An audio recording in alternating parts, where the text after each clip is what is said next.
Hello दोस्तों, मैं सचिन उपाध्याय आप सभी का आपके अपने चैनल पर स्वागत करता हूं। दोस्तों, जैसा कि आप सभी को पता होगा, उत्तर प्रदेश सब इंस्पेक्टर की वैकेंसी बहुत जल्द ही आने वाली है और ऐसे में जो भी स्टूडेंट्स तैयारी कर रहे हैं और जिनको भी तैयारी करके एक अपना सिलेक्शन लेना है, उनके लिए मैं कहना चाहता हूं कि देखिए, आप अपने अनुभवों को पढ़ाई करिए, लेकिन एक रणनीति और टारगेट के तहत।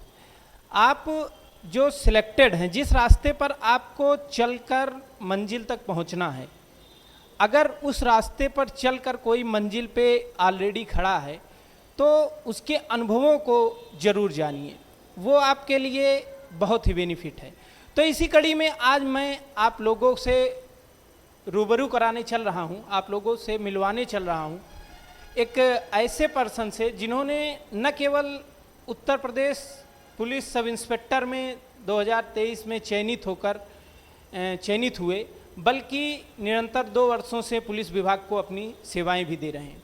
तो आइए हम आप लोगों को मिलवाते हैं।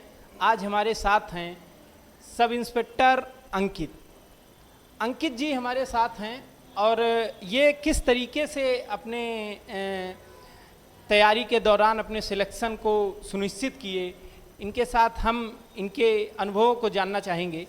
तो सबसे पहले सर, कांग्रेचुलेशंस। आप थैंक यू सर। तो देखिए सर, आप जैसे कि वैकेंसी आने वाली है Uttar Pradesh police sub inspector की, और ऐसे में जो भी बच्चे तैयारी कर रहे हैं, तो सबसे पहले मैं आपके बारे में जानना चाहता हूं कि कैसे, आप कहां से बिलोंग करते हैं, आपने अपनी बेसिक एजुकेशन कहां से की, कैसे की? हेलो दोस्तों, मैं एसआई अंकित बारी, मूल रूप से मैं अंबेडकर नगर का रहने वाला हूं। मैंने अपनी बेसिक पढ़ाई अपने गृह जनपद अंबेडकर नगर से की। तत्पश्चात मैं इलाहाबाद चला गया अपनी तैयारी करने के लिए। फिर उसके बाद इलाहाबाद में तैयारी करने के दौरान मेरा सिलेक्शन 2020 बैच में एज ए कांस्टेबल के रूप में हुआ। वहाँ नौकरी के दौरान मैंने अपनी तैयारी जारी रखी। तत्पश्चात एसआई की वैकेंसी आती है 2021 में, उसमें मैंने अपना फॉर्म फिलअप करता हूँ। फिर उसके बाद सिलेक्शन लेकर के आज आप लोगों के सामने हाजिर हूँ मैं। देखिए, बहुत अच्छी बात सर ने बताया कि एक ऑलरेडी एक पुलिस के रूप में सिलेक्ट होने के बाद भी अपनी ड्यूटी को मैनेज करते हुए अपनी तैयारी को, प्रिपरेशन को कंटिन्यू रखकर सब इंस्पेक्टर के रूप में इस सफलता के एक परचम को लहराया। तो आइए हम लोग जानते हैं कि सर, एक जैसा कि आप देख रहे होंगे कि इस टाइम पर स्कोर कट ऑफ काफ़ी ज़्यादा जा रही है। जैसे कि उत्तर प्रदेश पुलिस कांस्टेबल में 60,000 पद होने के बाद भी देखते हैं हम लोग कि कट ऑफ जो है काफ़ी हाई जा रही है, और ऐसे में जो एसआई के लिए 4,500 पद एक्सपेक्टेड हैं आने के लिए, ऐसे में जो कट ऑफ का एक हम लोगों का अनुमान है कि 130 प्लस जानी चाहिए। हाँ, 130 प्लस। तो ऐसे में 130, 135 प्लस क्वेश्चन अगर 160 में सही करना है, तो क्या रणनीति बच्चों को अपनानी चाहिए, कैसे अपनी तैयारी करनी चाहिए कि ताकि वो एक अपनी सफलता को सुनिश्चित कर सके? देखिए दोस्तों, सबसे पहले मैं आपको बताना चाहता हूँ, आज के समय में न पढ़ने वाले बच्चों की कमी है, न पढ़ाने वाले टीचर की कमी है। जब से सोशल मीडिया आया हुआ है, तब से अनेकों यूट्यूब चैनल हैं जो सोशल मीडिया पे पढ़ा रहे हैं बच्चों को। तो मेरा यही कहना है कि पढ़ने वाले बच्चों की कमी नहीं है और न पढ़ाने वाले टीचर की कमी है।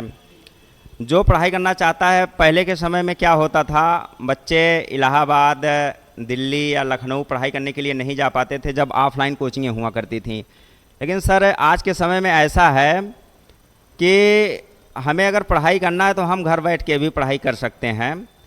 रही बात आप कट ऑफ की बता रहे हैं, तो शायद कट ऑफ इसी वजह से बहुत ज़्यादा हाई जा रही है, क्योंकि जब से सोशल मीडिया प्लेटफार्म आ गए तब से कट ऑफ हाई जाना लाजमी है।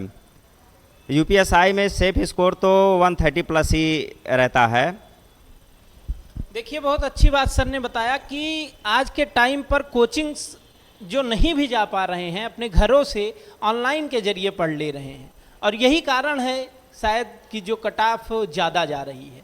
ऐसे में हर कोई पढ़ने के लिए अगर वो इच्छुक है तो ऑनलाइन या offline test series, offline book test series के माध्यम से अपनी तैयारी को बेहतर कर लेता है।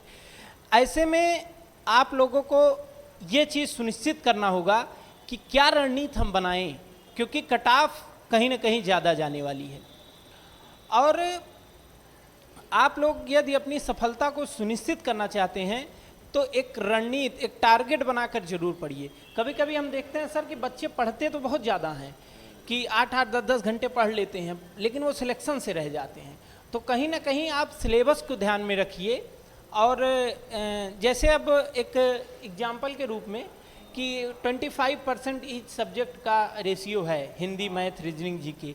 लेकिन जीके में क्या होता है कि कभी कभी हिस्ट्री को हम पढ़ रहे हैं 2-2, 4-4 घंटे, ज्योग्राफी पढ़ रहे हैं, फिजिक्स साइंस पढ़ रहे हैं, करंट अफेयर पढ़ रहे हैं, आना 1-2 क्वेश्चन है। ऐसे में अगर रोज़ हम उस पर 2-2.5 घंटे अपना दे रहे हैं तो वो एक टाइप से वेस्टेज है। एसआई के एग्ज़ाम के लिए हर एग्ज़ाम का एक जो सिलेबस है वही बताता है कि किस सब्जेक्ट में पर्टिकुलर कितना टाइम हमको देना है। और यहाँ पर जो वेटेज है हिंदी, रीजनिंग, मैथ, इसका 25% है। तो 75% में अगर अच्छे से हम तैयारी करें तो 70% स्कोर आ सकता है। बट जीके में ज़्यादा ब्रॉड है, तो जीके में हमको मूल बुद्धि और संविधान, पॉलिटी, इन दोनों पर ज़्यादा फोकस्ड रहना है। अच्छा सर, एक जो आज के टाइम में देखने में आ रहा है बच्चों को, बहुत सारे मेरे दोस्त फ़ोन वगैरह करते हैं कि सर हम लोग सोशल मीडिया से या फेसबुक हुआ, इंस्टाग्राम हुआ, रील्स देख रहे हैं, शॉर्ट्स देख रहे हैं, मैच आ रहा है आईपीएल, उसमें 2-2, 4-4 घंटे बच्चों के खराब हो जा रहे हैं, कंपटीशन इस लेवल का है। तो ऐसे में जो रिस्ट्रिक्टिंग एलिमेंट्स हैं हमारे, जो हमको पढ़ाई में डिस्ट्रैक्ट कर रहे हैं, इनसे कैसे बचा जाए, कैसे अपनी तैयारी को जो है अच्छा किया जाए? देखिए दोस्तों, सबसे पहले मैं ये कहना चाहूँगा आप लोगों से, ये जो लड़कों में, बच्चों में आज के समय में रील से देखने की लत लगी हुई है, इसको तो बंद कर दें सबसे पहले। और अगर हमें सिलेक्शन लेना है तो जितने रील से देखने वाले जितने भी हमारे ऐप हैं, सबसे पहले हमको उनको अपने मोबाइल से अनइंस्टॉल ही कर देना चाहिए। क्योंकि अगर वो हमारे मोबाइल में रहेंगे तो जैसे फेसबुक वगैरह हो गया, इंस्टाग्राम वगैरह हो गया, तो हम उनको समय समय पे देखते ही रहेंगे। अच्छा, आदत ये है कि अगर हम उसको एक बार खोल के देखने लगे तो सोचते हैं हम कि 10 मिनट देखेंगे, लेकिन वो देखते देखते कब 1 घंटा से 2 घंटा बीत जाता पता नहीं चलता। तो दोस्तों, अगर आपको सिलेक्शन लेना है तो सबसे पहले अनइंस्टॉल ही कर दीजिए अपने मोबाइल से सारे ऐप्स जितने हैं। एक बार आप सिलेक्शन ले लीजिए, उसके बाद आप फिर इंस्टॉल करिए, फिर देखिए, फिर आपको कोई नहीं बोलने वाला है। अच्छा, आज के समय में मैं ये देख रहा हूँ कि आईपीएल मैच आ रहा है, क्रिकेट आ रहा है, तो सारे बच्चे लगभग उसमें अपना सारा समय बर्बाद कर देते हैं। पढ़ाई वाला लगभग 2 घंटे, 3 घंटे, 4 घंटे उसी पे दे रहे हैं, फोकस कर रहे हैं। अब जब आप इस पे फोकस करेंगे, आप अपनी पढ़ाई पे कब फोकस करेंगे? फोकस कर ही नहीं पाएंगे आप अपनी पढ़ाई पे। तो ये सब देखना बंद कर दीजिए आप लोग। अगर आपको सिलेक्शन लेना है, पढ़ाई पे ध्यान दीजिए, बेसिकली यही हमारे काम आएगी। देखिए, बहुत अच्छी बात सर ने बताया कि सिलेक्शन से बड़ा कुछ नहीं है। आप अभी के लिए जो सोशल मीडिया प्लेटफॉर्म है, जैसे कि इंस्टाग्राम्स हुआ, फेसबुक हुआ, रील्स देखने वाले जो भी सोशल मीडिया ऐप हैं, स्नैपचैट वगैरह, सब आप अनइंस्टॉल कर दीजिए। क्योंकि कहीं ना कहीं इस टाइम पे आपके लिए सिलेक्शन लेना बहुत ज़रूरी है। और एक बार सिलेक्ट हो जाइए, जैसा कि सर ने बताया, इसके बाद आप इंस्टॉल कर लीजिए और life time, till death, last breath of your life, आप इंस्टॉल रखिए, कोई नहीं पूछ रहा, क्योंकि आप सिलेक्टेड हैं। इसलिए अभी ये आपका गोल्डन टाइम है। एक होता है ना कि गोल्डन टाइम, वो है आपके लिए, आपके सिलेक्शन के पास का, वैकेंसी के पास का टाइम 2-4-6 महीने। तो अगर इसमें आप अनइंस्टॉल भी कर देते हैं जो आपको डिस्ट्रैक्ट कर रहे हैं, ड्रीम 11 वगैरह पे लड़के बिजी रहते हैं, हॉट स्टार, तो ये सब चीज़ें, जो भी सारी चीज़ें जिससे भी आपको लगता है कि हम डिस्ट्रैक्ट हो रहे हैं, जिससे भी आपको लगता है कि हमारा टाइम वेस्ट हो रहा है, अगर उसको आप इंस्टॉल कर देते हैं और आफ्टर सिलेक्शन, जिस दिन आपका एग्ज़ाम हो जाता है, फिर इंस्टॉल कर लेते हैं, तो मुझे लगता है कि इस प्रॉब्लम से आप छुटकारा पा जाएंगे। बहुत अच्छा सर ने बताया। और सर जैसा कि हम लोग देख रहे हैं कि बहुत सारे बच्चे एसआई बनना चाहते हैं, बट वो किसी जॉब में, छोटी मोटी जॉब में, जैसे कांस्टेबल, जैसे सर ने अभी बताया कि कांस्टेबल के रूप में रहकर भी इन्होंने एक एसआई की तैयारी की। तो ये सर बहुत इम्पॉर्टेंट है, क्योंकि बहुत सारे ऐसे बच्चे हैं एमटीएस में सिलेक्टेड हैं, कांस्टेबल में हैं, रेलवे ग्रुप डी में हैं, बहुत सारे पोस्ट में हैं, और उनका भी सपना कहीं ना कहीं सब इंस्पेक्टर बनने का है, डबल स्टार का है। तो ऐसे में वो क्या रणनीति अपनाएं कि एक जॉब भी उनकी चलती रहे, और अगर इकोनॉमिकली भी उनकी सिचुएशन में ज़्यादा प्रॉब्लम ना आए, और फाइनेंशियली भी स्ट्रांग हो जाएं, और तैयारी भी अच्छी हो जाए, ताकि एक सिलेक्शन के रेंज में आ जाए। तो उसके लिए आपने कैसे अपने सिपाही रहने के दौरान, पुलिस में रहने के दौरान तैयारी किया, और अब बच्चे कैसे करें, इसके बारे में सर थोड़ा बताइए। देखिए दोस्तों, सबसे पहले मैं आपको बता दूं, अगर आप कोई नौकरी ना छोटी होती है ना बड़ी होती है, अगर सबसे पहले आपको कोई छोटी नौकरी मिल रही है तो सबसे पहले आप उसको ज्वाइन कर लीजिए। छोटी नौकरी ज्वाइन करने के दौरान आप अपनी तैयारी करते रहिए, उसको तैयारी बड़ा करिए, उसके बाद आप बड़ी नौकरी में आइए। तो ऐसा है कि मैं, जैसे सर ने बताया कि पहले ही मैं ऑलरेडी 20 बैच कांस्टेबल रह चुका हूँ। तो सर क्या होता है, उस दौरान तैयारी करते समय क्या होता है कि बहुत सारी कठिनाइयाँ आती हैं कि ड्यूटी के दौरान हम कैसे पढ़ाई करें। उसमें बहुत सारी कठिनाइयाँ आती हैं, हमें समय नहीं मिल पाता है, टाइम नहीं मिल पाता है, हम समय नहीं दे पाते हैं, काफ़ी सारी ड्यूटियाँ होती हैं। ड्यूटी का ना कोई टाइम फिक्स रहता है, कभी 2 घंटे, कभी 4 घंटे, कभी 24 घंटे लगातार ड्यूटियाँ रहती हैं। तो दोस्तों मैं आपको यही कहना चाहता हूँ, जैसे अगर आप पहले से विभाग में हैं, सिपाही पद पर रहते हुए तैयारी कर रहे हैं या किसी और जॉब में हैं, तो मैं आपको सीधी तौर पे बता दे रहा हूँ कि आपको जब भी मौका मिले, चाहे जब मौका मिले, आप तभी अपनी पढ़ाई कर लीजिए। क्योंकि नौकरी करने के दौरान हमें कोई फिक्स टाइम नहीं मिलेगा कि सुबह सुबह मुझे 4 घंटे मिल जाए, कभी 6 घंटे मिल जाए, ऐसा आपको कोई फिक्स टाइम नहीं मिलेगा। तो आपको जब भी मौका मिले तभी आप अपना कापी किताब निकालिए, अपना पढ़ाई करिए। आप जैसे ड्यूटी में हैं आप, तो आप वहाँ कापी किताब नहीं ले जा सकते, तो मोबाइल आपके पास रहेगा ही। तो आप मोबाइल से उन्हीं ऐप को खोलिए, जैसे यूट्यूब वगैरह हो गया, कोई ऐप वगैरह आप ले रखे हैं, तो आप उनसे अपनी पढ़ाई करिए, टेस्ट दीजिए, रिवीजन करिए मोबाइल से आप अपने। यही सब चीज़ें हैं सर, छोटे छोटे क्विज सॉल्व करिए। तो आप अपने समय को उपयोग करिए, ना कि उसको रील से देखने में, अदर वीडियो देखने में। जब भी आपको मौका मिले तब आप अपना पढ़ाई करते रहिए। देखिए बहुत ही अच्छा सर ने बताया कि आपदा को अवसर में बदलिए। आपको फिक्स टाइम नहीं मिलेगा, बिल्कुल सही कहा कि आप 2 घंटे सुबह पढ़ लेंगे, 2 घंटे शाम पढ़ लेंगे, क्योंकि ड्यूटी है।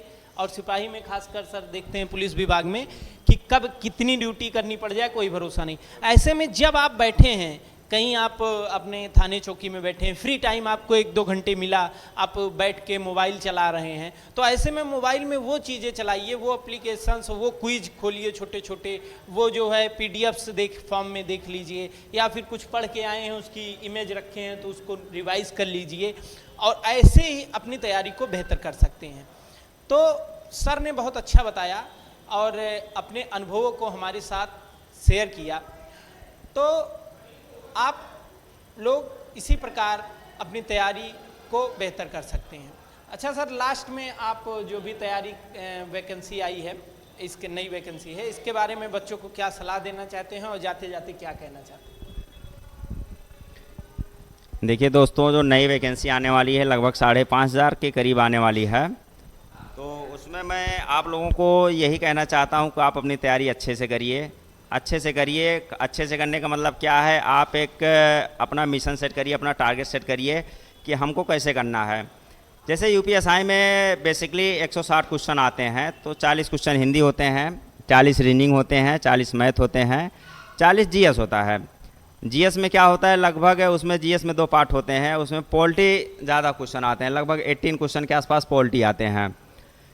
तो मैं आप लोगों से कहना चाहता हूं कि सबसे पहले आपको क्या, अच्छे से अच्छा आपको जो मेन 3 सब्जेक्ट हैं, हिंदी हो गए, मैथ हो गए, रीजनिंग हो गए, आपको इनको अच्छे से आपको कवर करना है, अच्छे से इनकी तैयारी करना है। रही बात जीएस की, तो जीएस में हमें केवल पॉलिटी पे ज़्यादा फोकस करना है, लगभग 50% उसका क्राइटेरिया है। पॉलिटी पे ज़्यादा फोकस करना है। पॉलिटी फोकस करने के बाद अगर हमारे पास टाइम बचता है तो हम हिस्ट्री, ज्योग्राफी, ये सब चीज़ें पढ़ लेंगे। अच्छा, एक बात मैं बच्चों से ये कहना चाहता हूँ कि मैं देखता हूँ कि लगभग बच्चे सबसे ज़्यादा समय अपना करंट अफेयर्स पे दे रहे हैं इस समय। वो करंट अफेयर डेली 1-1 घंटा, 2-2 घंटा मैं देखता हूँ कि करंट अफेयर्स पढ़ रहे हैं। तो यही बताना चाह रहा हूँ कि अगर आप ऐसा कर रहे हैं तो सिलेक्शन से बहुत दूर जा रहे हैं, खासकर यूपीएसआई के लिए। आप इतना समय अगर करंट अफेयर्स को दे रहे हैं तो आपको बस मेन समय आपको अगर जीएस में दे रहे हैं आप पॉलिटी पे दीजिए। करंट अफेयर्स आप तब पढ़ लीजिएगा जब एग्ज़ाम नज़दीक आएगा, तब आप अपना करंट अफेयर्स पढ़ लीजिएगा।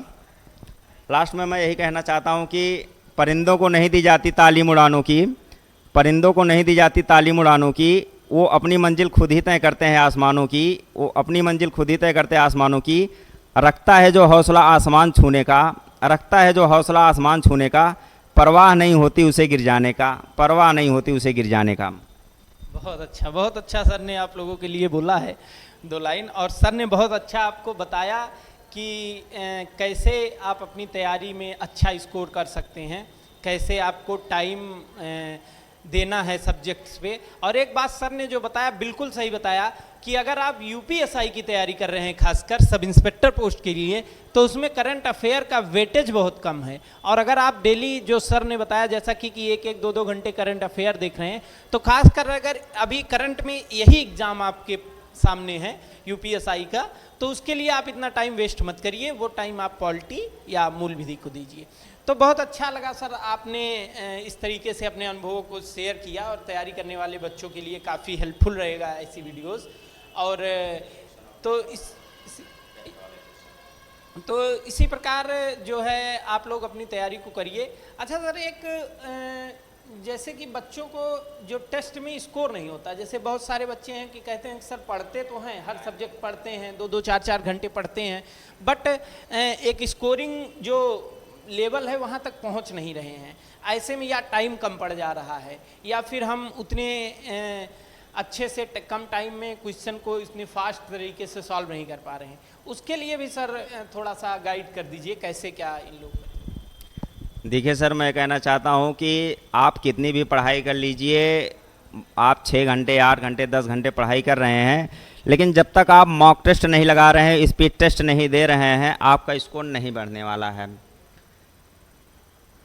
प्रायः क्या होता है कि बच्चे जाते हैं एग्ज़ाम हॉल में, एग्ज़ाम देते हैं, तो जब बाहर निकल के आते हैं कहते हैं कि सर बस थोड़ा टाइम और मिल जाता तो मैं ज़्यादा क्वेश्चन कर ले जाता। तो ये इसीलिए होता है क्योंकि वो बच्चे स्पीड टेस्ट नहीं दे के गए रहते हैं, मार्क टेस्ट नहीं दिए रहते हैं, इसी वजह से होता है। यूपीएसआई में अगर आपको सिलेक्शन लेना है तो कम से कम आप एग्ज़ाम देने से पहले कम से कम आपको 100 टेस्ट लगा के जाइए। आप टेस्ट दीजिए, आप उसका एनालिसिस करिए कि कमी कहाँ आ रही है। टेस्ट देने से क्वेश्चन सॉल्व करने की कैपेसिटी हमारी बढ़ती है। बहुत जल्द हम क्वेश्चन को अप्रोच कर लेते हैं कि एग्जामिनर हमसे पूछना क्या चाह रहा है, हमारा टाइम पीरियड तब उसी से कम हो जाएगा टेस्ट देने से। देखिए बहुत अच्छा सर ने बताया कि टेस्ट कम से कम 100 दे के जाना, आपको ये टारगेट मन में रखिए कि जो विदिन 3-4 महीने आप कैसे 100 टेस्ट दे के जाएंगे। बट अगर आप टेस्ट ज़्यादा से ज़्यादा मॉक टेस्ट प्रैक्टिस सेट दे के जा रहे हैं तो कहीं ना कहीं आपके कॉन्फिडेंस को, टाइम मैनेजमेंट को वो रिकवर करता है। और बहुत ही अच्छी बात सर ने बताया, क्योंकि टेस्ट से हम देखते हैं कि जो हमारा क्वेश्चंस है कि कैसे पूछ रहा है, क्योंकि बहुत सारे क्वेश्चंस आप देखेंगे कि वो पढ़ के नहीं किए जाते, गो थ्रू ऑप्शन ऐसे बहुत सारे क्वेश्चंस हो जो विदिन टाइम आ जाते हैं। तो ऐसे में जो है कहीं ना कहीं वो टेस्ट आपके लिए बहुत ही बेहतर होता है। और उसी प्रकार आप टेस्ट दीजिए और अपने सिलेक्शन को सुनिश्चित करिए। तो दोस्तों इसी प्रकार मोर इन्फॉर्मेटिव वीडियोस और इंटरव्यू के लिए आप चैनल से जुड़ सकते हैं और आप अपनी तैयारी को बेहतर कर सकते हैं। तो इसी ठीक है, थैंक यू, जय हिंद।